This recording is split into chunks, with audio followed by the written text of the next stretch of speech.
You're listening to an Awkward Human podcast on the 5x5 network. If you want to find out more about this show and all the other cool stuff that we do, visit awkwardhuman.com.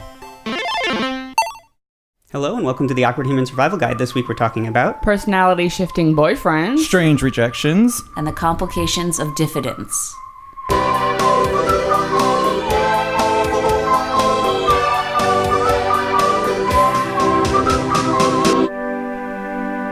Hello and welcome to the episode. I'm Adam Dotches. I'm Erica Elson. We're here today with Richard Cardenas. Hi, Richard. And, still nobody likes that. And tons of people like it. And a whole brand new guest, Chelsea Beck. Welcome. Thank you so much for having me. Chelsea is also a podcaster. She's the creator and host of the Ménage podcast. Oh, that's right. You're French. You can say it. You can say it properly. I can. So wait. Let me make sure I'm saying it right. Ménage à moi. Oh, that's fine. I just pronounced the accent aigu. Ménage. Ménage. Yeah. She's better than all of us. that's Ménage à moi. What I'll work on it. What does it mean? What is the podcast about? As if we don't know. Okay. Well, it's a play on Ménage à trois. If the audience didn't pick up on that. I hope tough one. And it's also not. Well, I found out recently. I haven't watched this show, but there's a show called Grace and Frankie. Oh, I'm very familiar with that show. And they have a product, a vibrator. Correct me if I'm wrong. They have a vibrator that they are marketing called a Ménage à moi. And someone has written to me on my website being like, how do I order this vibrator? And I'm like, I didn't write them back. So it's just like, you just are so far wrong here. I can't explain. Yeah, they like half the premise of the second season is that they pioneer a vibrator that's made for older women who have arthritis, so that it's easier to hold and it's bigger and it has a flashlight in it and like all this stuff. A flashlight, so that you can find it more easily. Okay. I don't know the vagina, so I don't know. No. Like if you touch it, it lights up. So like if it's hard, find your own vagina. I know. That's what I was like. I guess. No, it's not like that. Hard to find. So that it's not. You're not sure what you got. Yeah, if you're like, oh, I'm so tired, and you're just like in your dresser, it'll just like pop up right away. Is this my vibrator or my cake mixer? What? No, it's a vibrator. Or like, if you're storing your vibrator in a kitchen or something. Oh. No. It's like a car beeper. Like, which thing's mine? that was a very obscure reference, but anybody out there, if you know why I said that, I'll send you a sticker. Just send us an email at questions@awkwardhuman.com or something. Awkward.email. Anyway, back to you though, Chelsea. Oh yes, but I will tell you. Okay, so if you haven't picked up on what my podcast is about yet, it's about women and masturbation.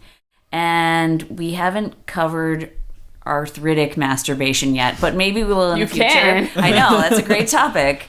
And I would like to have more older women on the show because we need to talk about older women and their sexuality, and it is very much still important. And I learned a lot when we interviewed I don't remember what her name was. It was like the woman who wrote the book about having sex in your 70s. Yeah. Later in your golden years. Yeah, I think you have to be 70s explicitly. Right. But the idea was like, here are the things that you experience when you're like, post menopause and like getting older or whatever. And I was like, shit, I don't know about any of that. Like, I'm going to be there one day. Exactly. And so it's like, it's not only for like older people to be able to talk about what they do, but like, I need to prepare. I need to know what's coming. There is no roadmap for women's sexuality. And it's been a thing for a long time. And I think that's weird. Like, I don't think young women know what to expect from their own sexuality. Right. And like, sex education is terrible. And a lot of parents don't know how to talk about sex with girls especially, and it's not really referenced in like popular culture so well. So I mean that's kind of what led me, one of the reasons why I thought that this was could be a podcast, is that just a place. I'm no expert on it, and I don't have any I've always liked masturbating, but I just wanted to have conversations with people that I felt like weren't being had. So that's what that show is. I think it's really interesting to hear too, to just get the perspectives of different women. And I don't want to spoil something, so when we get to our awkward situation, I'll tell you something I know. But I just had a feeling I know what you know. But anyway, we'll all find out soon. It's interesting, and it was kind of it's neat to have had people ask questions about masturbation sometimes. I guess in this specific situation, referring to women asking questions about masturbation on the show, and then hearing kind of what we thought mirrored in the experiences that you discuss, and it's like, oh, good, okay, so we didn't totally screw that up, right? Like, so what? Like the towel, or you're thinking techniques? Like you're like, oh, all women love the shower head, or like, oh no, I'm trying to remember what I'm thinking of specifically, but it was with the musician. Suzanne Santo. I wanted to say Samantha, but that's because I think Samantha's our guest next week. She had been saying something. Oh, I think it was in relation to porn and guys being bad at sex. Oh, right. It was around that point, but that was one of the things. Because if they watch too much porn, and I remember one of the comments was the reverse cowgirl. Oh, yes, uncomfortable. And I was like, you know what? I don't even know if I know what the reverse cowgirl is. Really? Well, I mean, it's just the opposite of the cowgirl. Why would I don't think I knew what cowgirl was. Is the problem? You just reverse it. Yeah. Well, so I just Googled it and I was like, oh, okay. And because she said something along the lines of like pounding into the womb. I don't remember what it was exactly, but. I was like, oh, I wonder what would do that, and I was trying to imagine what that position would be, and then I looked it up because I obviously know what like the missionary position is. I know what doggy style is, and what's another one, like spooning. What's that called? There's like lots. I mean, there are whole books about cuddling, positions. Yeah, I don't like. I never memorized the names. Like I can imagine what they would be, and I've seen stuff, but like I can. There's the pile driver. That's a really porny position. That I can probably imagine just because I play Street Fighter. I feel like someone will die doing that. You can't. I mean, I read up on that position, and you can. It's like the thing I read was like, leave this to the professionals. You can get a serious neck injury. If it's what I'm thinking of, it looks really uncomfortable. I mean, that's the thing about like watching porn, and I think we kind of covered in that episode with Suzanne. It's like. It's good to be aware of what's clearly made for TV, like for video. Like these positions are made to like expose the like this shot where you see like maximum genitalia or like maximum. And I think there's a real difference for doing things performatively for a camera and then like the actual experience when you're just trying to enjoy it with someone. I feel like, though, that with porn, it would be nice if they got off of the idea that it needs to be all about seeing the genitals mashing up together in whatever way they are, because there's so much more to an erotic visual experience than that, and I find it very frustrating if that's all. There's some porn where you see faces for a minute and then it's just close up of in and out for the rest of the whole thing. Exactly, and oftentimes like just seeing some like lusty look in someone's eye is really like the thing that I don't know, at least for me, that you want to see. I mean, it gets really boring just seeing the mechanics of it over and over again. I did see something in some gay porn that I was watching recently that I never see in like hetero porn, which is like, we're just getting right into it. This is like the start of your show. We're talking about this. I hope that's okay. Oh, yes.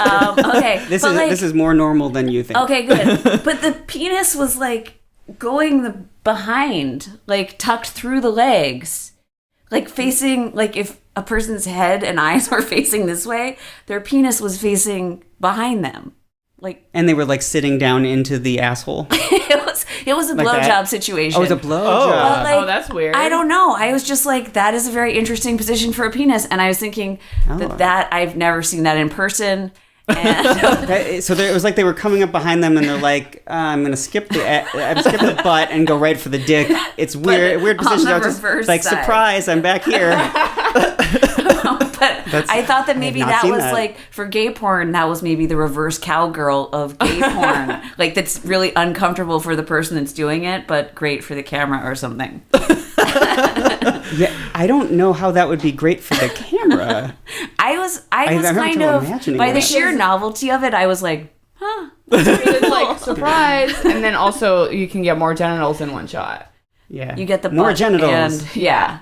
It's like more bang for the buck. Yeah. You can get butthole and shaft. Yeah. Yeah. I mean, Anyway. maybe it made sense in context. Maybe they were just trying to like come up with something new to do that they haven't done before. Right. I mean, there's some weird stuff. I mean, we've sat down, Erica, and watched some gay porn before, and I guess like thought about it, like ass fucker. Yeah. Well, I mean, how can you not think about ass fucker? Yeah. But there's one called Ass Fucker that was on my computer when we moved in together, and it's supposed to delete porn when it downloads it. It's not supposed to keep it in there for people to find. It's supposed to put it somewhere safe, and Right. But it didn't do that for some reason. And Eric was looking for some other movie and found Ass Fucker.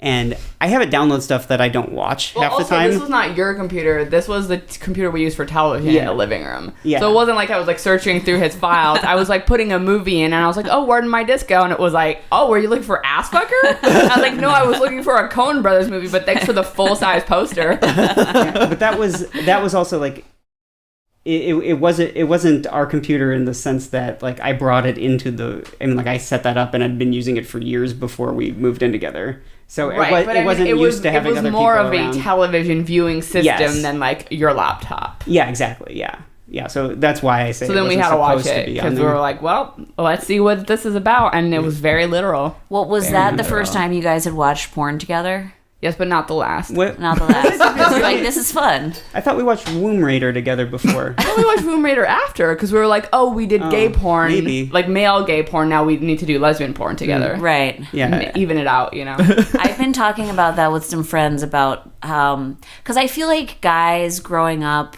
they'll like, we had this group of guys in high school that someone had like the Spice Channel on TV, and these guys would just have like, would hang out and watch porn together and probably jerk off together. I don't know. But like women don't have that. I feel like most women I've talked to don't have that kind of shared erotic experience. Like, and you wouldn't, yeah. And so just what is that? Like, what would it be like to watch, like if there was like a female porn theater or whatever, or even like strip clubs? I mean, I think there's this stupid like Thunder Down Under thing, but that's not really the same. The Thunder Down Under? Yeah. Mm-hmm. But that's not really, that seems like cheesy bachelorette. There's no place where women can go be like pervy together. Yeah. I mean, there definitely is for men. Oh yeah. So I don't mean, when I say this, I don't mean to imply that isn't the case, but I'm like, I've never had the interest in that. I actually, when you were saying guys masturbating together, I remember my best friend in junior high always wanted to masturbate with me, and I was not interested. I like would kind of sit there while he did it, and like kind of just pretend under a blanket, and he would, it was private. He wasn't like trying to share penises with me. We were watching Playboy on TV, and I think he was like, I don't know, I guess it's the way guys explore their sexuality sometimes. I don't know. Well, that's what's so strange is because, I mean, I think like young girls of that same age think that they're the only people that are doing that thing. And like, there's not really the conversation around that, or like, I mean, I wasn't telling people what I was doing. And I think it's a really weird thing that there are so many girls that are, but no one's talking about it. No one's actually talking to each other about the thing they're all enjoying. Mm-hmm. I guess I don't know what the like straight man's version of talking about it would be, because like even myself, like masturbating as a young kid, I didn't talk about it with anyone. And like if they like brought it up, I'd be like silent, or I didn't even know people who really brought it up. I mean, we would talk about masturbation in a way that wasn't like referring to ourselves doing it.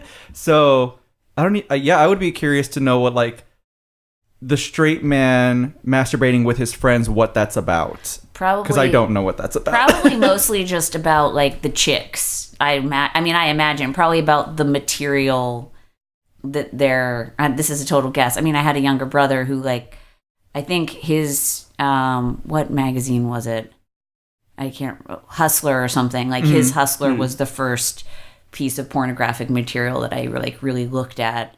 But I imagine it's more kind of like baseball cards or something, or maybe I'm reducing the like hetero experience to something really stereotypical. But like that it's more about the material and the hot chicks that you're jerking, not about like I got so hard. Yeah, I don't think I came so much. It's crazy, man. I don't think it's that, but I do think it sometimes techniques might come up. Oh, techniques, yeah. Because I remember this website, which no one should ever use, called jackinworld.com, that I found when I was like 14 or 15. And it had lots of things like, sandwiching your dick in a mattress, between mattress parts and fucking it. Or I think that's probably how I ended up masturbating with a sock as a kid, which was not the worst thing ever, but you can use your imagination what kind of problems that can cause. But it's just really like I think that sometimes there were techniques that were discussed because that did, I think, come up in conversation with me and other straight guys before I had come out as gay or knew I was gay even. And I imagine if that website exists, it's probably a thing that happens. I can't remember. I don't think anyone ever really sent me porn or anything like that, but I don't know if that's different with straight guys than gay guys, because we can kind of just like look at each other. Right. If we want to have sex and we both know we're gay, then it's going to happen. So I've heard about that. Yeah. Although Richard, that was more your experience, perhaps. I felt like you cut some of your thought into different things. What was my experience? And the being gay, and just if you were like, oh, you're with another gay guy and want to have sex, then you just ended up doing it. Yeah. No, I never had any shared experiences where we were just masturbating and we weren't like interested in doing that with each other. Mm-hmm. Right. If you both know you're gay, like let's just do the real thing at that point, because what's stopping us?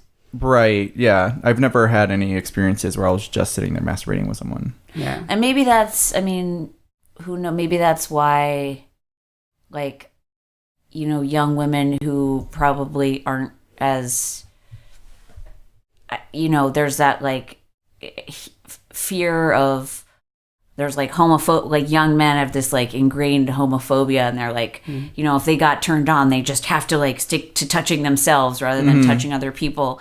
And I think maybe young girls who, I had my like lesbian experience, I think even in 8th grade, like my first lesbian experience. And maybe that's why we didn't just masturbate. Like we were kind of like, well, if we're both like turned on, then we'll just start kissing each other. Yeah. Instead of masturbating. But like it's like actually a homophobic thing that guys are just like, we must just stare at our own dicks. Right. Yeah. Actually, that reminds me, I had my first gay experience sorta in 4th grade with 2 straight guys.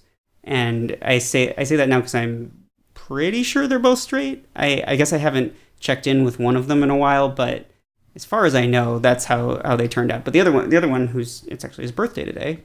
Maybe I shouldn't have said that. Can you guess who it is? It actually could be a few people if you were looking at my calendar, so that helps. But okay, because apparently, anyway, he, I know he has a girlfriend, and it's been that way. And he's straight. Yes, continue your story. So I just but that it was basically what I think would amount to dry humping, and then we talked about girls after.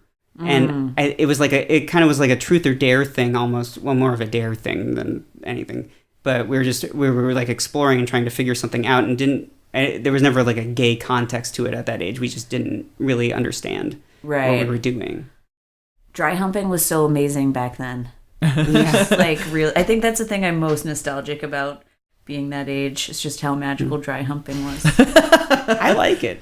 There's nothing wrong with it. It's fantastic. You still do it? Yeah. Oh, yeah. Okay. All right, that's good to know. I've just been in a relationship too long. Maybe we just don't. I don't know. There are lots of things we don't do anymore. Oh. I think it's kind of like a foreplay thing. Yeah. That more than anything. It's not like it's never the main event anymore. Right. Like, wow, that was some great dry humping. Let's go have a beer. Yeah, because I could just dry Or a hump for soda. hours, in the old days. Not like being like really pretty young. Like I wasn't doing it in college. I was, anyway. Yeah, it is part of a bigger thing. It's not usually like, let's make a dry humping date. Right, exactly. Skip the movie, Uh-huh. Yeah. So our awkward situation. Yeah. Oh, I we think- still got that going on? Yeah, Okay. I think we should probably. Yeah, we don't usually talk for 20 minutes and then get to that part. Sorry. Oh no, it's totally fine. Well, but this was like our interview. Yeah. Okay, Well, normally yeah. we would do the awkward part and then jump into talking about. But then we got into this interesting But discussion. I feel like that probably would make people want to listen to my podcast. Yes. Yeah, I'm interested. For sure. I mean, Richard can tell you how rarely I listen to people's podcasts anyway because of the just not finding the time, and I really enjoyed it. So if thank you. there's anything to that, then if I personally recommend you guys. Thank you, Adam. But yeah, I mean it's I think it's interesting. I think it's probably something that men should be listening to, even if they feel like maybe they shouldn't. There's some man hating, but they can just. I think it's okay. Expose yourself to a little man hating. Yeah, I don't feel like I heard anything. I mean, I don't know how much you would say was on Suzanne's episode, but I didn't feel like there was. I mean, there was some stuff about like, the porn thing with the guys that was Right. That was, I guess, maybe like less positive, but Yeah. nothing felt hate to me. Right. So it was, but I mean, that's the sort of thing you're talking about. Your experiences, you're gonna, Richard and I probably do a little bit of man hating. I guess if we're talking about like past sexual experiences, it's not about the men; it's about something that happened. Sure. I only can think of like one specific one, and it's all that movie's fault. What movie? Call Me by Your Name. Oh. I know we're supposed to be getting to something, but now I want to talk about this movie. Wait, we've already done it on the podcast, though, so we don't have to relive. We don't have to do it again. Yeah, and I've talked about that movie. Okay. In fact, I have to listen to those episodes then. Oh, we don't think we've ever talked about it on here, though. I don't remember, but we had a lunch to discuss it with two friends, and everyone saw it after us for the most part, which was surprising to me because I thought we were kind of late in going, and then they're like, "Oh, did you see this movie? Did you see this movie?" And I'm like, "Oh my god, I don't want to talk about this again." Right. Hey, can I just ask one quick question about it? Yeah. He doesn't mind. Do you think that, or are you of the camp that they should have made the gay sex scenes more explicit? Yes. Yes. Okay. Yes. Got it. All right. Yeah. That's Do you agree? I do. It wasn't. I mean, I see the point. I still loved the movie and thought it was like gorgeous and beautiful, and I every other movie I've seen since, and I'm like, ugh, heartless.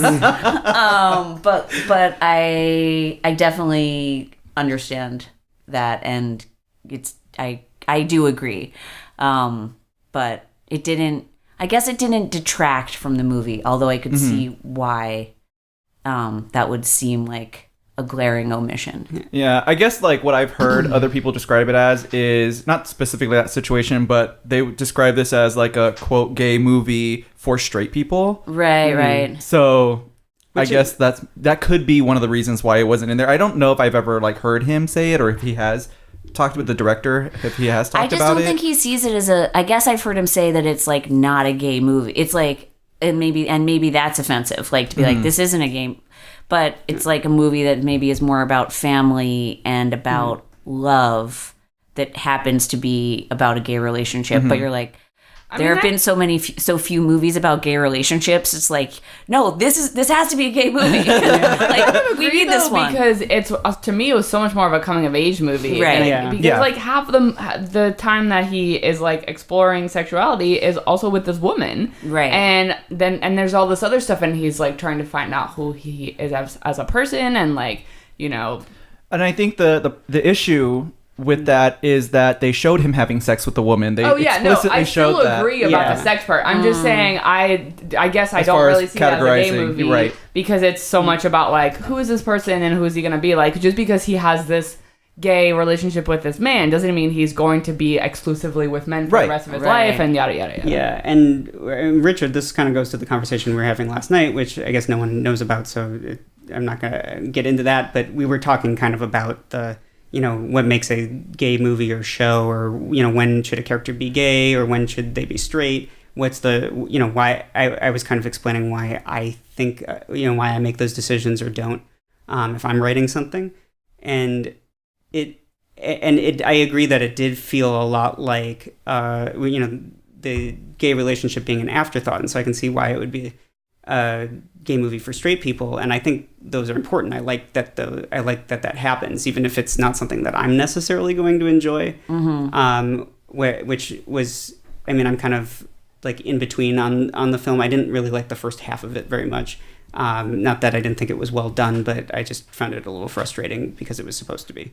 But I don't like that. But it was definitely a beautiful film, but what it did, I don't need to see the gay sex explicitly. We've got porn, we've discussed that at length already. But it felt really weird when they were going out the window. I thought, oh, is someone going to find out that they're having sex? Like, what does the shot mean? Right. And it ended up not meaning anything. And so that was what was weird about it for me. That it was like, I actually just got confused. And then I realized, oh, they're just not showing it. But I feel like the director probably did show it, and it got cut later because supposedly... Richard, do you remember how long the original cut was? Like 6 hours or something like that. What? Wow. Oh, maybe his penis was between it. You're doing that move. Yes, it was a long tracking shot of the dick. Oh, boy. All right, awkward situation. Here we go. Okay, so I wonder who should introduce this one. I guess probably you. Yeah, I guess I should start, but Chelsea, then you can fill in the blanks that I don't know, and vice versa. Okay, I don't even know what we're going to talk about. So yes. Oh, how we met. Oh, and right. how I didn't realize it until. Got it. So basically, what happened, everybody out there, is that Chelsea, you came to tennis on Monday night when Erica and I play. I think you came a couple of times, but I was only there for the second time. Yes. Well, the first time she had to leave suddenly, and I think you got there after she left. Oh.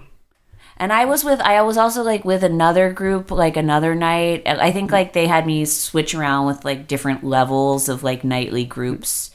Anyway, but yeah, when your specific group, I think I was only in there a couple times with you. Yeah. Yeah. And so we talked a lot, and you told me about your job and how you were trying to do. I think you were saying you wanted to make it a book. Yes. Your podcast a book, but you were also thinking about it in terms of podcasts. And I was like, oh, I do podcasts, and we started talking a lot, and I got very excited. And then I sent you my information, and then I never heard from you, and I was like, oh shit, did I get too excited again? Did I intimidate somebody? And and it's like, half the time it's that, and half the time it's because it's Los Angeles and everybody's busy, and that's how we all are sometimes. So I don't actually know which one it was, but then I got emails from you about the show, like my like mailing list, like Ménage à Moi emails, like when a new show came out. Yeah. I kind of like I put some extra thought into that. Being like, I'm going to put this guy on this mailing list. I know I never got in touch with him, but like, maybe he'll notice this and something will happen, and I don't know. And look what it did. Yeah. Well, and I'm really like, I was approaching my podcast kind of like, like a see what happened. So probably if you hadn't gotten in touch with me sooner or later, I would have been like, hey, remember me from tennis? Like, I have a podcast now.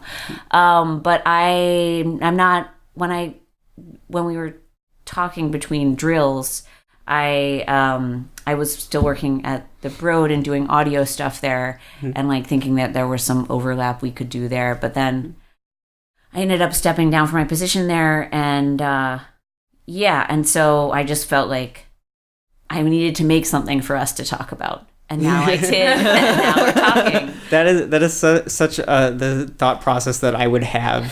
So it's actually nice to hear that, because it's like, that's what I do, and then I realize sometimes that like, it's silly almost. I don't mean to characterize your behavior as bad or silly or anything, but it's it like qualifies as awkward. But it's some awkwardness with yourself. It's like you want to justify the action, and right. Like I do that all the time, and I think like I should just send the email. Like, why do I need to prepare all this crap all the time? And it definitely. But the feedback you have is usually like, oh, this works though. So why stop doing it? Right. Because you come forward as very prepared, and like I saw it, and it looked very professional, and I didn't realize it was you. Because I seemed unprofessional at tennis. No, I was no. just like, wow. Oh, no. No, not like How that. could this professional email come from such a schlub? Oh, no. I just, like, I didn't even make the connection, but I was like, oh, this looks like a well-produced show. Yeah. And I didn't have time to look into it, and we're not going to get into what happened to me this year, or last year, that made my life very complicated for a while. But I saw it, and I didn't have time to look, and I sent it to Denise, and you're pretending you haven't heard this already, but I sent it to Denise and said, look at it, check out the show. If you think this is any good, just send her an email and invite her on the show. And then I realized today that you were booked, and I thought it was somebody else. And I listened to the show today, and I was like, wait a minute, this sounds really familiar.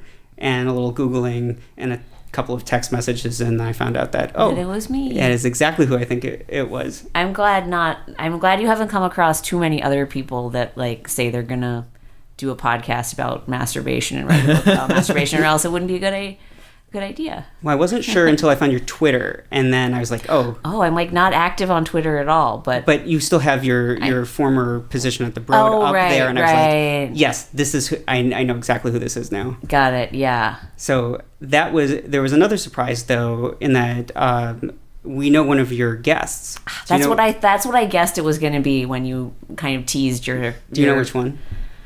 Let me see. I'm going to guess.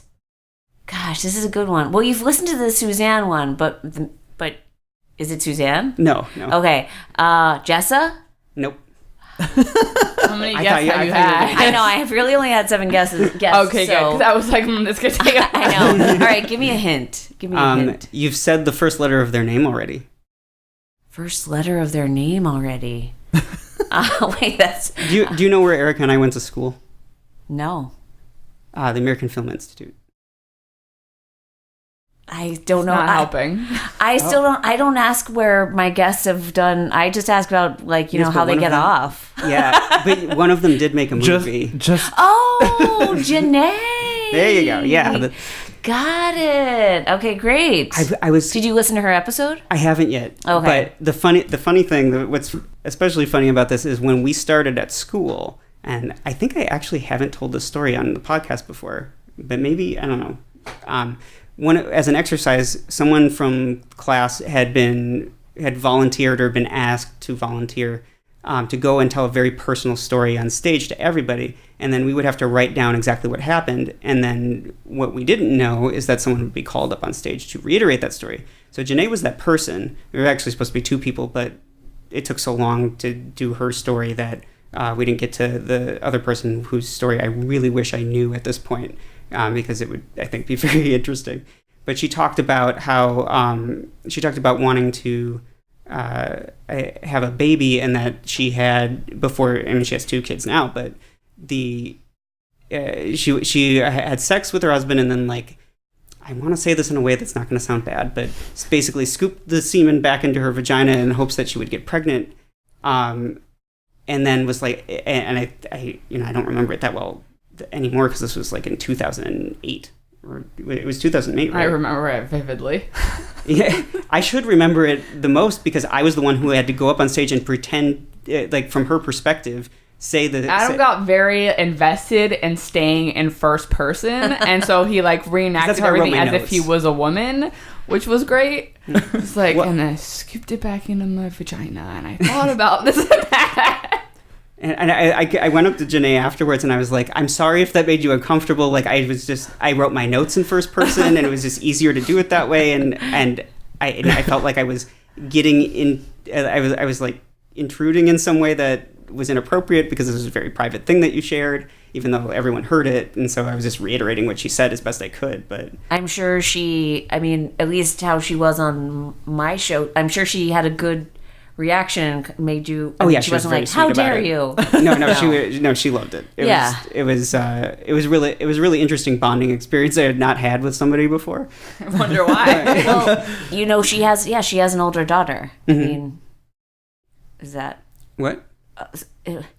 The baby did not come from that experience. She made that very clear. Yeah. She had a kid at the time, like she had like an infant at the time. Oh, okay. And she was like blah blah blah. It didn't work, and then months later, that's what was missing there. Okay, good to know. Oh, I didn't know that her kid, who I'm assuming we should not mention names of the children here, but everyone knows who we're talking about. I think. I don't think she was born already. Mm-hmm. Yeah, she was like breastfeeding during AFI. Oh, I thought it was like right after we started. Mm-mm. Oh, well, maybe it's because I met her like. That's a moot point. I met her in the first year or something. I've had some very my experiences with Janae are not many, but it was another one was I acted in a scene for her first movie as like a test scene, not the real thing. Of a kid that is sleeping with his babysitter, who's much older, or his former babysitter, who's much older, and which involves me getting shoved into a pair of breasts in it, which is not something that I'm particularly familiar with as a gay guy. So it's like I just thinking back on all my Janae experiences, I'm like there's always been like a sexual component for some reason. I mean, not like we've had lunch and done normal things, but but it's just funny. Sexy lunches. Yeah, it's just funny. Like I was like, of course she was on your show, right? So it was interesting to see. I'm curious. Our kids are at the same preschool together, and I didn't know Janae very well. But then when I started to make this podcast, some other friends were like, "You should totally have Janae on your show." Like she just made this movie. I mean, her movie's not in. I don't think you can see it just yet. It's coming out soon. Mm-hmm. But her new movie called The Feels, which is really good. She had just been like kind of taking it on an indie film circuit. I'm not a film person, so.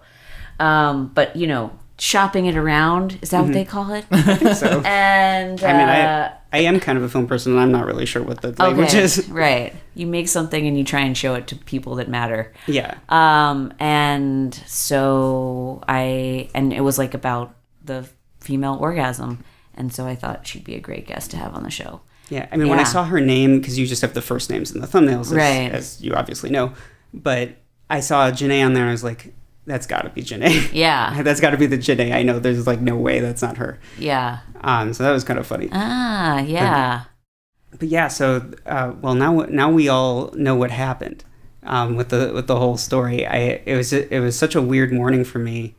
As I was figuring this out, I was like, oh my God, I'm so glad that that this happened, because I had said several times, like, I wish that you had gotten in touch with me, because I really liked what we had talked about, and I was excited. And then a lot of bad stuff happened to me in May, and I kind of like lost track of that. But you popped into my head at some point during the second half of last year, and I was like, I wonder whatever happened to her. Yeah. And now we know. And now I'm here. Yeah. I know. Well, I'm glad that conversation made an impression on you. And that's like, that's the beauty. That's why it's worth waking up every day.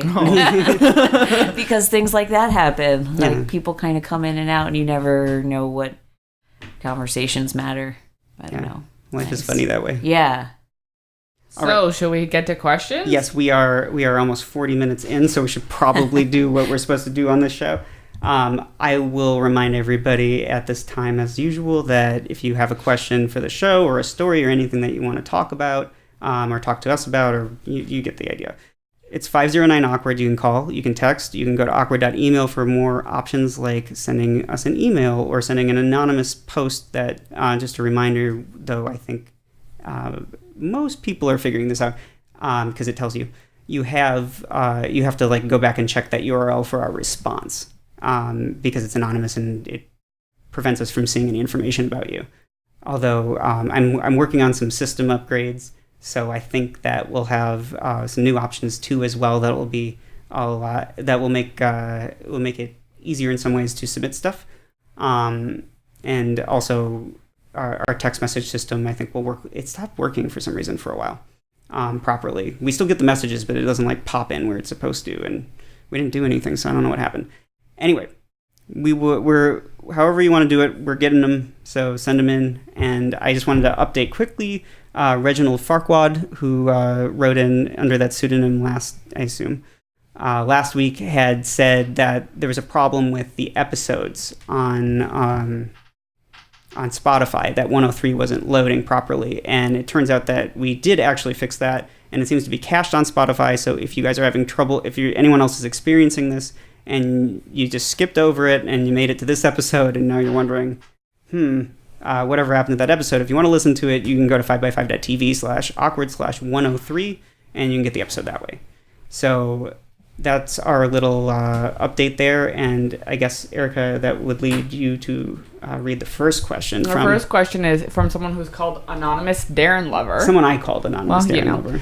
That's what we're calling him. We think he's a straight male. Mm-hmm. He says, "Hello, awkward humans. I'm a student, and I asked a girl that I really liked if she would date me a few months ago. The verdict was no. I was sad, but I understood that I couldn't do anything about it. What really messed with me was the reason. The reason she couldn't date me was that, according to her, I was untrustworthy, calculative, scary, and she was too stupid for me. But the ironic part was that she still wanted to be friends with me. It's not like I treated her badly. If anything, I treated her very well. For example, I stayed about an hour after school to explain math problems to her on multiple occasions. I took her out for coffee. I even stayed up till 2 a.m. to explain to her how algebra works on a weeknight. And it's not like it was a one-way relationship. She would text me every day after school telling me if I was okay and if I was tired or not. She was the only friend to give me a birthday present. She would always catch up to me and walk to homeroom with me. She even told my friend that she wanted to date me. I don't know what I did to her to make her change her mind, but the fact that the person that I actually liked for a long time called me untrustworthy and calculative haunts me to this day. I really want to forget everything about her, but I have to see her every day at homeroom, math class, English class, chemistry class, and every other class. I go to school in Japan, and in Japan we take all of our classes with our homeroom members. I'm not sure how it works in America. So it's hard to ignore a person who's sitting in front of you during group work. What should I do? I'm pretty sure that the wise minds of the Awkward Human podcast can help me. P.S. I personally really love Darren's sarcastic jokes and his voice. He always makes my day. Thanks, Darren, and I hope to hear more of you." And then there's that little Japanese part. You're not going to read that? No. That actually says, I believe Darren is the best. Oh, all right. Google Translate just said Darren best, so I'm assuming. I can't read Japanese, but I can understand some of it if I hear it or if I hear the Romanized version. So I should probably go look at that and confirm. But I sent that to Darren, and he's like, "Oh, that sounds like a T-shirt." So I made a T-shirt, and I'll send that to you, Anonymous Darren Lover, whose name you've asked for me to obscure. But we'll talk about that later. I feel like this was like this. If I were transplanted back to high school right now, I feel like this could be a situation I'd be in if I were straight and that someone called you calculative, yeah, scary, and what were the other untrustworthy? Yeah, well, like those qualities of a person where I feel like I would come across that way, even though it's not accurate entirely. Mm-hmm. I mean, I'm definitely calculating. I'm like that, but not in a malicious way, in the way that it sounds, I guess. But I don't know. What do you guys think? You want to start us off, Chelsea? They're in high school, right? Mm-hmm. Yes, I actually wrote back to confirm that. Okay. 10th grade equivalents. Just sounds like mixed, just total communication and insecurity breakdown salad. And that's exactly what I said. Yeah. Not exactly. I guess I didn't say breakdown salad, but I was like, you got to talk to her about it. Yeah, I mean, the way she kind of insults you by saying you're calculated, but then also goes on to insult herself by saying she's not, that you're more intelligent and she's stupid, right? If I'm saying anything wrong, please correct me. I feel like maybe it was, it's hard, unless things have really changed since I was a young person in high school. It's hard to reject people. It's really hard to reject people. And I feel like maybe she isn't interested in you romantically and just kind of came up with a bunch of weird reasons why. That's what I said. And you shouldn't read too much into her reasons or like try and figure them out, because she probably doesn't even know why she gave you those reasons. That's my first stab at it. That was my exact thought, is that she doesn't that if she did it, she was probably like, oh, I'm not attracted to him, or I don't like the shirt he's wearing, or like something superficial or whatever. I'm like, oh, that's so mean. I got to come up with something else. I don't trust you. Right. Or saying you're calculated means you have bad breath. Like, who knows? Mm-hmm. Yeah, it's weird. And I mean, because I don't think I ever had to reject too many people, because usually I just didn't know that they were even hitting on me. But in, I think, 8th grade, I think it was 8th. Yeah, no, it had to have been 8th grade, because I was still in middle school. This one girl asked me to do a dance, and my response was, I was really surprised, and I was just like, no. Because I didn't want to go with her. I don't remember why, because I didn't have a problem with her at all. I'm like she was nice. I enjoyed her company. We were not friends after that, because she didn't like me anymore. Because I did that, and I didn't mean to hurt her feelings or anything. I just reacted suddenly, and I didn't know what to do, because it was the first time. I was just surprised someone had asked me. So the no wasn't like, no, I would never do that. It was, no, I can't believe someone asked me that question. Right. And I never got a chance to really tell her that. I think told the podcast audience this a couple of times before, but I maybe I should just go find her on Facebook and be like, she's probably forgotten about it. I don't, people remember stuff like that, though. I mean, she probably doesn't care anymore, but she might remember it. I kind of wondered if maybe she did like sort of like him at first, and she was like, oh, well, and I think there's definitely a lot of insecurity going on there, and she was like, oh, well, I'm not very good at math, and like he's good at math. Maybe he'd help me, and then if I can figure this shit out, then I won't feel like I'm too stupid to like date someone like this. And then he was like, oh, I'll stay up until 2 a.m. helping you with algebra, and like I'll just tutor you and like do all this shit. And then she was like, oh, this is like way too much. And they like calculative and all that like weird description came from that of like, she's like, oh, he's trying to get something from me now, because she didn't necessarily see that as him doing her a favor because she needed it. But she was like, why is he spending so much time with someone dumb like me? Like, I just asked him a question, and now he's spending hours doing this. He must expect something in return. And then maybe got scared and was like, oh, no, this is off-putting now. Yeah. I mean, also, I'm just thinking there are probably like slightly different cultural norms. Like if he's in Japan, I mean, I imagine just like the dynamics between high schoolers are slightly different. And it's like a little, I'm sure some things might be just attitudes or ways of expressing rejection or insecurity could come across slightly differently than they do to like in America. Yeah, and it also could be the region that he lives in, which I don't know if I'm if it's okay to say it, so I won't. But since no one can see where I'm pointing, it's in that direction.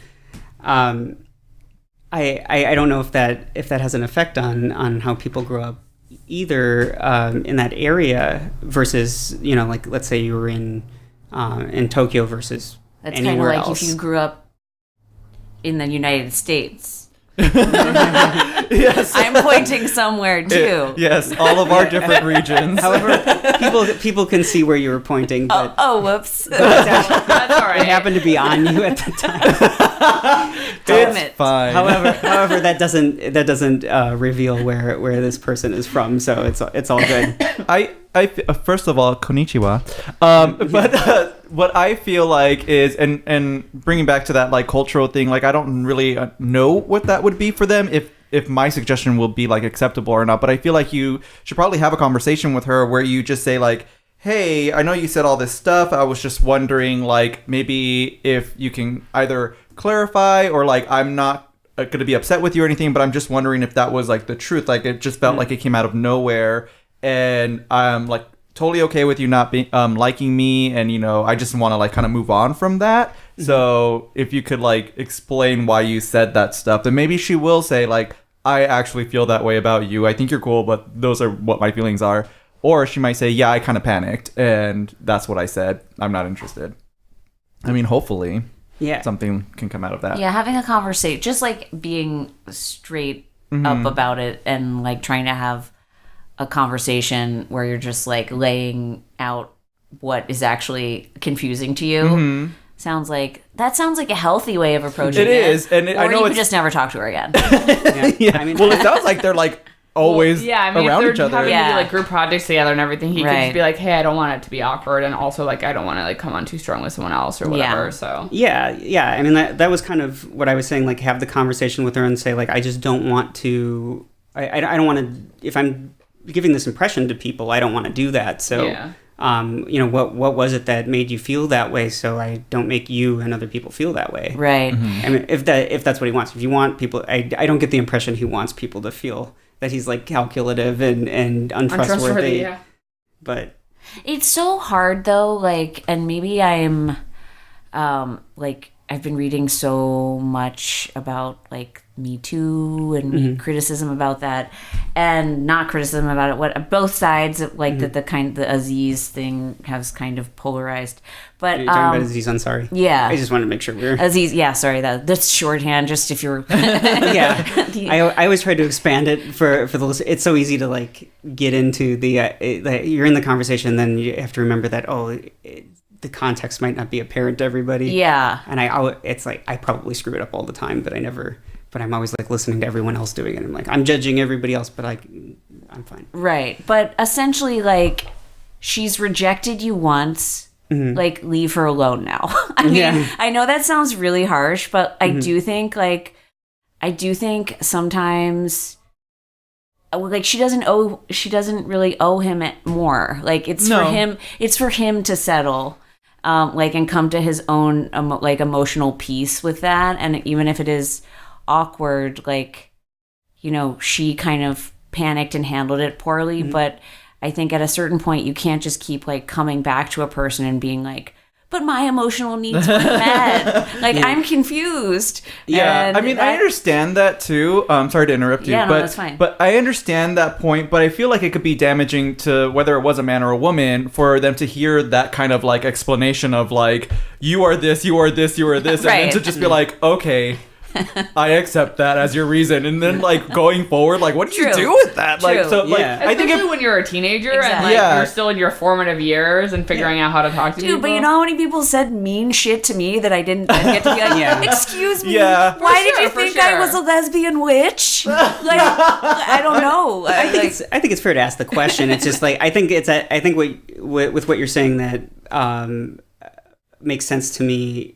I think or what is most applicable is that if he goes and asks the question, like, don't be pushy about it. Don't be like, if she doesn't give Right. it, like, Yeah. Right. accept the answer like, she would gives you and mind let it go. explaining if she doesn't want to? Just be like, I guess we'll just be awkward between us. Yeah. you know? Yeah. I don't like, for me personally, I don't see a problem with him going back a first time. Yeah. If he has already gone back like multiple times, then it's like, Exactly. okay, dude, you need to Right. stop. Yeah. But I think if it's like the first time, like he processed this information, now he's confused about it, and then he goes back. As long as it's like the first time and not just like this continuous habit of his to like keep going back and saying, hey, explain more, explain more, explain more. Yeah. I mean, I can't speak from the perspective of a young Japanese woman in 10th grade, but if I'm thinking back to my rejection that I gave to this girl in 8th grade, had she come up to me later at any point, and even now, and said, like, why did you do that? Or, like, I don't understand. It hurt my feelings and I feel like there's something wrong with me. Like, what did I do? I would like be grateful for the opportunity to explain what went through my head because I felt really bad about it. And so and that's just me, that this situation might be totally different, but I feel like asking the question in some ways might be a gift to her. It might be something that makes her very uncomfortable. It might be something that will be one of those things later, but isn't now. You never really know, but I don't think we should be afraid to ask the questions. We should just be cautious about, being respectful. I think if you're respectful, most behavior, you can get away with it. Right. And also be really honest with yourself about, like, is it really just closure and curiosity that he's seeking, or is he seeking another chance to Right. to like maybe connect with her Right. and like have her like him again? And I think that sometimes it's easy to trick yourself into thinking like, no, I really did just want to show up for coffee at the exact same time my ex gets coffee every day. Yeah. Like, where you can kind of trick yourself into making these like huge gestures that thinking that they're for some like self-betterment, but it's actually so you can get what you originally wanted or something. I don't know. Yeah. I mean, to me, and I have as much information as anyone other than like a few more sentences I got in a reply like while we were starting the podcast about how old he is, because I wanted to make sure it was high school, not college. I didn't think there would be a homeroom situation in college like that, but you never know. Anyway, he just strikes me as a really sweet kid, so I want to believe that it's genuine and he just wants to figure things out.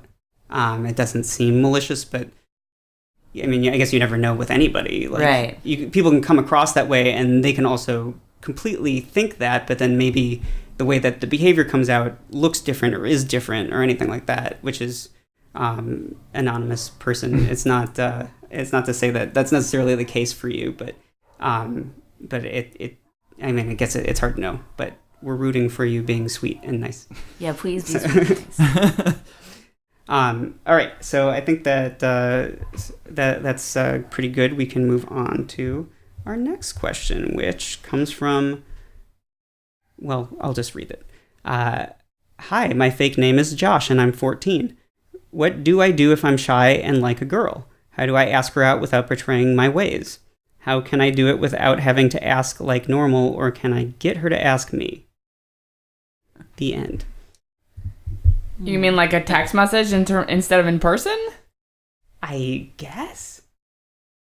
I mean, I think that kind of seems like the obvious way to go. Is like just use a computer or a phone. Is that like asking in person nowadays? I mean, is text messaging like as scary? I thought he wanted a not person? normal way to ask her out.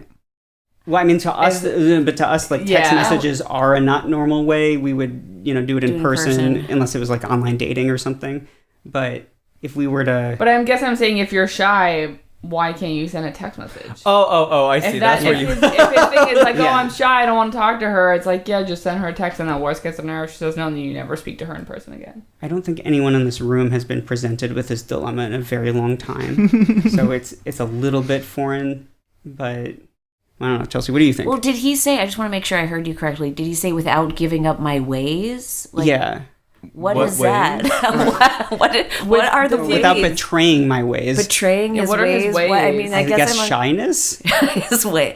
It just sounds like you're not ready to go on a date. Like, you'll probably have a bad date. I'm sorry if my advice is harsh. No. But it sounds like you're just not ready to have an intimate relationship with someone. As most people are not when they're 14. Yeah. It happens anyway. So I would just cool it down and hang out with your friends. People you are comfortable with. Or hang out with her as a friend. Yeah, exactly. Like she can, why not spend some time with her if you're not already? Get to know her a little bit, and then maybe the conversation will be easier at that point and you won't feel so shy. And then you can roll out a text comfortably. Yeah. If that's the way to go about it. But I do think rejection, your chances of rejection are probably higher in a text message. So if I would work up, whenever this person does work up the courage to ask someone out on a date, I advise doing it in person rather than over text. Mm-hmm. Yeah. What about on an airplane?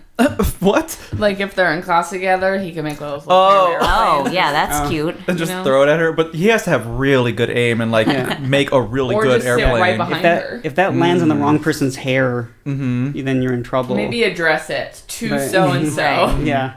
Which or like also fold it into, first of all, get into origami. Second of all, fold it into like a throwing star and just like chuck it at her. Well, now that you said origami, we have to make sure we get something Japanese into the next question as well. So that okay. Or like a swan and like a theme here. Like it style. Put some of that stuff on it so it doesn't fall apart in water, and then just like put it down in a little river and swim it to her with a little note. Yeah, that's not normal.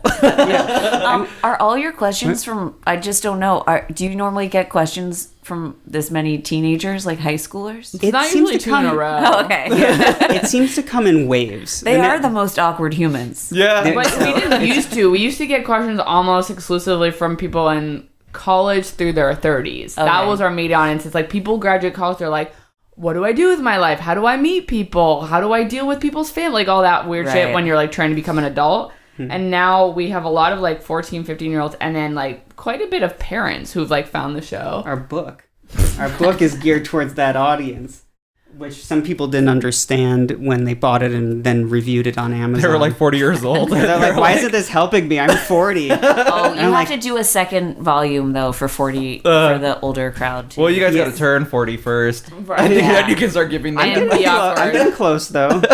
So, we definitely have, like, moms that are like, how do I talk to my kid about sex? Or, like, I found this weird porno in my son's room. Or stuff like that. Or how do you, like, navigate the expanse of, like, work and like you have a settled partner and you have all this stuff and like there are no more milestones in your life until you die. Oh no, you create milestones. Yeah. No one ever asked that specific question before. Oh, I'm asking for a friend. I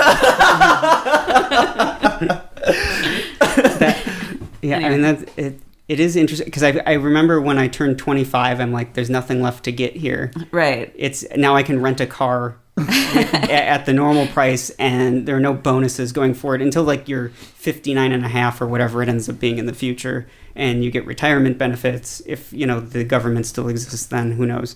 But I say that outside of the current political landscape even, but it's just like it kind of feels like you've gone into this what was the word you just used? An expanse. Yeah, it's just like abyss. Yeah, you have to fill it up with affairs, divorce, drug addiction, alcoholism, like gambling maybe. That's why those destructive. things. Exactly. All of the above if you're really good. Yeah. So or marathons. Boring. Oh no, thank you. Or manage to find some success somehow by pure happenstance. I feel like most of the time. Right. I feel like there's some people who have a chain of success start to believe that they did something right, when I feel like it's really a lot of like being open and being lucky and just happening upon the right thing at the right time. Because as much as I feel like I'm capable of doing good things and being successful with the things that I do, a lot of the time when I look at how it occurred, it's like I can't attribute this to me entirely. Like this was lucky. This was other people helped. And when I started writing for Lifehacker, I was just very excited because it was the first job that I got all by myself, in a manner of speaking. It was I applied. No one helped me. No one put in a good word. I went to the interview. I got hired. I talked my way into a full-time position out of the internship, and I was like, yeah, I did it. But it was because of the timing, because of what I happened to be doing. It would not have happened in any other situation. And all of the stuff that preceded it, all the people who helped me get the work that I did, played into me getting that. Like it wasn't just me. And and so as much as it's fun to feel like I did this all by myself, everyone's always contributing to your success and your failures and everything else that you do. It's not really, it's never just you. I think that should be talked about so much more than it actually is. And I mean, my background is from the art world and studying art and dealing with artists and a lot about contemporary art. And I think especially in that field, the like idea of this like genius, the genius that just emerges is such a tired like lie that I think young artists still believe. And I mean, at least in Hollywood, you have these ceremonies that like the stage fills up with a whole cast of people that like made a movie, and you get the sense of like, oh, this is like what it takes to make this thing happen. And I feel like for most successes in your life, you could like, if there was an award ceremony for like getting your first job or whatever, you'd see like this whole mass of people that contributed to you getting your first job. Yeah. Except you only hear about like, people hear about this one, just it becomes this singular person. And I think the problem with most advice, that when someone asks, how did you do this? How were you successful? And people look at the path that they took to get there. It rarely involves like, oh, this person helped me. I am grateful to this person for doing this. It's not that it's a selfish or egotistical thing necessarily. I think it's just we don't think about it so much. We think about, oh, what did I do that worked? And sometimes it does involve someone else. Sometimes it has to, because you can't remove it from that. But if it's not directly applicable, like with my life hacker example, that it's very easy to like think, oh, everything I learned up until this point, which I don't need to necessarily attribute to other people because it's too vague to do that, then that this was finally me. I finally came into my own and was able to figure things out on my own. But every time anything successful happens to me now, or anything bad happens to me now, I think like this is a product of influence. Well, only when things bad happen, I'm just blame everyone else. Yeah, I blame everything I do on everyone else in little bits, and take no responsibility for any of it. Right. Good luck, Jake. Josh. Oh. So our next question is from Ginny, 20-something straight female, who asks, how do you deal with the sudden change in someone's behavior? It was as if my boyfriend woke up a different person last week. He had his memories and thought he was himself, but he was different. Like, very different. Before, he was caustic and sarcastic, but in like a fun way. And now he still has sarcasm, except it's like nice somehow. He asks me about my day and pays me compliments. It's nice, but it's not who he is. I'm a little unnerved because I didn't ask for this. He started doing it and I don't know why. It's not just that. Like, he's more caring in every way. I feel so weird from feeling weird about this. Like, I asked him why he's in such a good mood lately and he just shrugged. I didn't want to push on him for an answer because people aren't buttons, but I really want to know what's happening to him. Do you know any unusual reasons for something like this? I mean, like, something comes to mind very quickly, which is, how long have you been together? Because maybe he's just in love with you now, and like, my thought was like he's gonna propose and he's being extra nice. My thought was he's cheating on you. I had all of those. Those are all possible. My thought, but I definitely thought either like, oh, he's gonna tell her he loves her, he's gonna propose, or he wants to move in with her. Yeah, something definitely changed in his head. I would want to know, is this behavior happening to other people? It's possible or is it just you? I think it's possible that something changed in his life that is making it easier for him. Like, there's something that has lifted a stress in his life. And I think, like, I can relate to that because when I'm very stressed out, I take it out on everyone. Like, I am just negative towards everyone. Were you saying cheated, though, because it was because he's feeling guilty and acting nice as a result, it could be or that he finally feels like he met someone that he can care about, or just like he's feeling sexually satisfied. It doesn't sound to me like he's cheating. I think cheating. To me, the reason cheating popped into my head is like, oh, he has this secret and he needs to be better to this person so that like she doesn't suspect on that secret. It probably isn't that. That's just me being cynical. But like, I think something probably happened in his life that lifted a stress that he's had, and so it's easier for him to just like feel more relaxed and like feel like a better version of himself or whatever. But has she asked him? Like, she said she asked him. She asked him, and he said no. That he's and she doesn't want to push him like a button. That he just shrugged, and she didn't want to like push it further. I mean, despite what we've been saying with the anonymous Japanese kid, I feel like this. I'm not sure if this is a conversation worth having. I'm not sure if this is something you want to bring up. I mean, unless you think like you liked it when he was. I mean, I got a little sense of that though. It was she's like, oh, I'm not into this nice guy. Yeah. Like, I mean, and that I guess that must be the reason why she's writing in, is that she's like, it feels weird to say that you're complaining about a nice person, but I I can relate to that. Like, I've said before, like, who cares about nice? Like, you know, like, nice isn't interesting, or it's doesn't necessarily make you laugh. And maybe it does sound like a weird thing to complain about, but maybe she's just not into nice. Yeah, but it's nice when someone asks you about your day. Yeah. Like, that I don't think is something you should be like, about, you know? True. But if it were just that, then probably it wouldn't come up. I think it's an issue of relativity, and I don't mean like E=mc² relativity, but it's when you have that contrast, I guess, in life, then all of a sudden something is changing, and you're like, this is not the person that I know and love, and this is weird to me. Like, something's different, and it's off, and it doesn't matter if it's good or bad.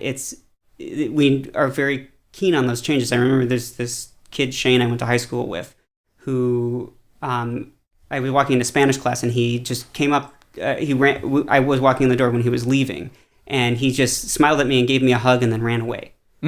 And there was also another time at lunch where he was like, dude, you use too many napkins. Like, that's not good for the environment. These are the two things I remember about him. But of all the things in high school that stuck out to me, though, he sticks out to me more than most people I went to school with, even friends. I remember those specific moments more vividly than like anything that happened in high school for some reason. And it was, I think when you have unexpected things occur, that's what the brain's like, oh, that's important. I need to pay attention to that. If you were, if your parachute didn't open when you were descending from the skies, it's gonna feel a lot longer. Time's gonna dilate because your brain's gonna be like, I gotta process everything because I may not be doing that in like 30 seconds because I'll be a big pile of meat on the ground. So you're not going to become a meat pile. So the change is more of the problem than the actual behavior. Yeah, right. I think when we notice something significant, something different and significant, that it just stands out as like, is something wrong? Well, I wonder this, like, if he is just Jeannie, I think you should write back to us and tell us how long you've been with this person. Do you guys live together? Have you said I love you? Like, where are you at in the relationship, et cetera, et cetera. But if he's kind of at the point where he's like, I really like this person, like, I think I want to be with her long term, he might be like, I want to get some compliments paid to me. How do I change that? Oh, I should be nicer. Like, I'm sarcastic all the time. I'm cynical. I should be like, hey, how was your day? Pay attention to her, whatever. And so, like, maybe if you start being like, hey, you look nice in that shirt, or like asking him about his day and whatever, like, maybe that was his end goal, is that he's like, I don't want it to just be some, like, surface relationship where we hang out and, like, see movies and have sex and, like, joke around. Like, maybe he's, like, become more invested and he wants something from you, and he's like, oh, I'm going to take the nice approach to get there. Like, I'll be nicer to her, and then maybe I'll get some things that I'm craving. So maybe if you, like, do what he's doing, it'll, like, cancel out the things that you don't like. Just try it. Yeah, I mean, it's, I guess, not problematic to be nice to someone. And worst case scenario, he'll be like, wait, why are you being weird? And then you'll be like, see? And then you guys can talk about it. And then you go back to being jerks to each other. And what is happening to us? Why are we so nice now? I don't know. It's kind of a... It's or did he just have a birthday? Like, is he feeling like 1 year closer to death? Like, what? I mean, there has to have been some kind of life change. I guess. I mean, she did mention that he's still sarcastic. It's just not as mean as it was. And it sounds like he's just being nicer to her. And I can relate to that because when I was younger, I still am sarcastic, but like I was definitely more evil about my sarcasm. Where it was the sarcasm was just to put people down. And like at some point in my life, I realized that, and I don't do that as much, where I don't make so many jokes at the expense of someone else. So it's possible that he just like realized what he was doing. He was like, oh, maybe I shouldn't be that way. Yeah. And the more that we talk about this, the more I think it's not a big deal to tell him or to have the conversation, because you can say something like, I've noticed you've been a lot nicer lately, and I'm not complaining. I don't have it. Like it's lovely. It was just such an abrupt change, and I am curious. Like, what happened? Did something happen that made you decide to do this? Are you aware of it? I would just like to know, because I'm in a relationship with you, and maybe he'll have an explanation. Maybe he won't, but it's not. I mean, you can ask. Yeah, I think that people, at least in my personal experience, I feel like I've become a more compassionate person as I've gotten older and more shit has happened in my life. I'm like, if this amount of funny shit... how that works, right? Yeah, it's great. I mean, I think some people go the other direction and they become like, much more guarded and mistrustful of people. But so I think you kind of go one of two ways. You become more compassionate because shit's happened to you, and you're like, man, everyone must be experiencing like at least this, probably more. Mm-hmm. And then you just kind of care about humanity more in general, so hopefully maybe that's just a little more care about? I mean, that's I guess part of the question. Is it just you, or is he treating everyone more kindly? Yeah, write us back and let us know the answers to all of our questions. Yes, please. All right. Well, I guess that's everything we've got for today. I suppose before we call it a day, Chelsea, where can people find your show? Because we didn't actually go. It's in the show notes. Oh yeah. So if people go to 5by5.tv/awkward/197, that's what we're on. You can find links to the show, but for those who are not going to go on the internet and just are downloading this podcast, where can they find you? Okay. Wait, without going on the internet? Oh, no. I don't know. Going to this our site. Okay. Yeah. How can they go straight to your site and bypass our show notes? They can find my website at www.menageamoi.org, and there's also some good writing on the website. And you can also subscribe through Apple Podcasts and a bunch of SoundCloud. I don't know, all the regular places. I'm still uploading it to. I haven't done Spotify. I don't know, but one of them should work for you. Mm-hmm. Try the website. Start there. You have an RSS feed, so yeah, I have an RSS feed. You should be able to figure it out. Is there a menageamoi.com? That's what. No, there is. I couldn't get .com. I went with org. I wonder what that is. I don't know. I can't even remember. I think I just typed it in when I was trying to buy, but I didn't actually go to the site. People just buy sites. Yeah, and that looks like what happened here because it's just a bunch of Ménage à Moi on-demand printed stuff like T-shirts, underwear, very tight underwear, and a mug. Yeah, and a laptop skin. They keep trying to sell me. I keep getting these emails about selling me Ménage à Moi with an S at the end. Erica, why would that be? After moi? Yeah, like moi. That would be a month. Yeah, okay. Moi is like month, and so that would be like you're having a menage with the month. That doesn't make sense. Right. A menage of the month. That sounds like maybe like a euphemism for your period. It's yeah. I didn't think about it that way. I don't know. I just came up with that. But yeah, but it's also kind of the opposite because like menage is also when you clean, like a cleaning, and so your period is not clean. But it is a cleaning out of your. Yeah. It is a cleaning out. True. Yeah. Yeah, I don't know. That's weird. Yeah. Menage of the month. That's where you could hear it though. At menageamoi.org. The monthly vaginal cleaning show. All right. Well, thank you so much for joining us. Everybody, thank you for listening. If you want to ask a question, it's on the screen right now, all that information that I've already said, and you're going to hear in a second in the outro of the show anyway, so I won't repeat it. But thanks for being here. We will talk to you next week. Bye. Bye.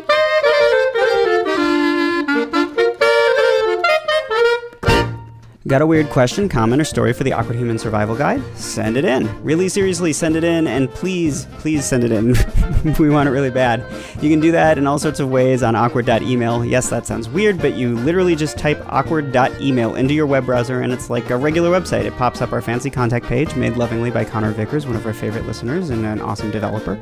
If you're more of a phone person, you can just go ahead and call or text us at 509-AWKWARD. We love voicemails. We love hearing your questions in your own voice and your own words. It's beautiful. So do all of that. Send us stuff. We love hearing from you. Also, check out our website at awkwardhuman.com. Follow us on Twitter at awkwardhsg. That's HSG as in Human Survival Guide. And on Facebook at facebook.com/awkwardhumangroup. Before we go, a special thanks to Renee Weiss for the theme music for free, and whomever wrote this ending theme you're listening to right now. It was a royalty-free track we paid for, so they don't get any fucking credit. They got money instead. Anyway, that's all we got for you this week. Thanks again for listening. Please send in your questions, comments, and whatever stories you may have, and we'll talk to you next week.